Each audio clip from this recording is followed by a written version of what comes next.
Бала туралы сіз білмейтін 15 қызықты дерек. Бала жатырда пайда болған күннен бастап анасының дауысын ести бастайды.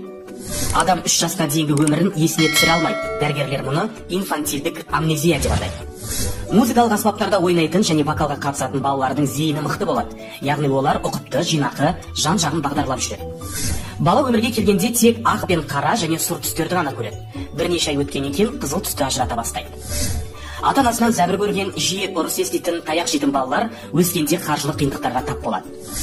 Баланың өсуі мен дамуы ойынға тікелей байланысты, яғни ойын арқылы баланың ми қызметі дамиды. Жүктіліктің 28-ші кезеңінде құрсақта жатқан бала анасының жеген тағамының дәмін сезе бастайды. 4 жастағы бала күніне 437 сұрақ қояды. Ана сүтін еміп өскен балалардың Альцгеймер ауруына шалдығуы аз. Анасының орындауындағы әнді, бесік жырын тыңдаған балалар тыныш ұйықтайды. Мамыр айында туған балалардың салмағы ауыр болады. Балалар неге тәттіні жақсы көреді? Себебі ересектерде 10 мың дәм сезу рецепторлары болса, балаларда 30 мың рецептор. Олар біз сезінбейтін дәмді сезе алады. Баланың көз ауыратын болса, 15 жасқа дейін емдеу керек. Ересектерге қарағанда балалар теледидардан берілген ақпаратты тез қабылдайды. Шақалақ нәрестелердің қолы мен аяғы тез тоңады. Себебі қан айналу жүйесі өсе келе дұрысталады.